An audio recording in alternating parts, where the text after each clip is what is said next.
Shri Swami Samarth. Sunita healthy किचनमध्ये तुमचं स्वागत आहे. तर मी तुम्हाला उपवासाची रेसिपी दाखवणार आहे. शाबू तांदळाचे वडे. तर इथे लागणारे साहित्य वडे बनवण्यासाठी इथे मी 1.5 वाटी शेंगदाणे चांगले खरपूस भाजून घेतलेले आहेत. 9 ते 10 मिरच्या घेतलेल्या आहेत. 3 बटाटे उकडून घेतलेले आहेत.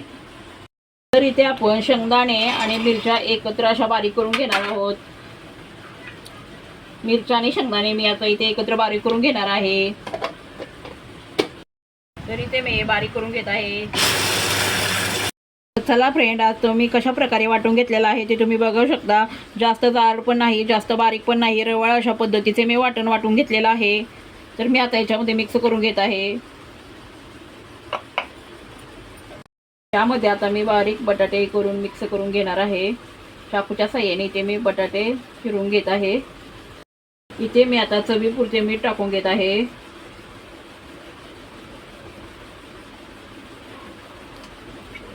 तर इथे आता सर्व जिन्नस मी मिक्स करून घेत आहे. तर इथे आपण बघू शकता, इथे आपले मस्तपैकी असे छानपैकी जिन्नस मिक्स झालेले आहेत. बटाटा आपला एकदम मुलायम शिजल्यामुळे व्यवस्थित मिक्स झालेला आहे. तर मी इथे तेल घालून घेत आहे. तुम्ही बघू शकता 1 ते 1.5 वाटी अंदाजे मी तेल घातलेलं आहे. गरम होण्यासाठी ठेवलेलं आहे. तर चला आता आपण वडे तयार करून घेणार आहे. आपलं तेल गरम होतोपर्यंत आपण ते 4 ते 5 वडे तयार करून घेऊ. तुम्ही बघू शकता मी कसे दोन्ही हाताच्या साहाय्याने असे वडे तयार करून घेत आहे.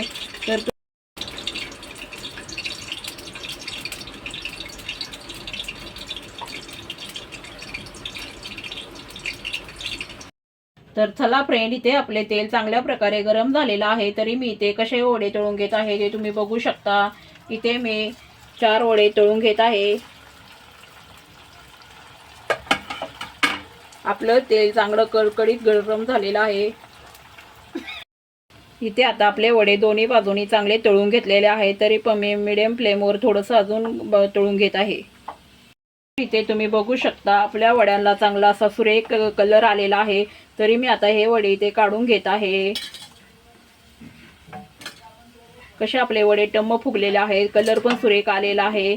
एकदम मस्त 5 ते 7 मिनिट मी चांगले तळून घेतलेले आहेत. अशाच प्रकारे मी राहिलेले सगळे वडे. तर इथे मी दही घेतलेला आहे. तुम्ही हे वडे दह्याशीच खाऊ शकता किंवा खोबऱ्याच्या चटणीसोबत सुद्धा खाऊ शकता. असे माझे इथे रेसिपी तयार आहे. तरी तुम्हाला आजची रेसिपी माझी कशी वाटली हे कमेंट करून सांगा.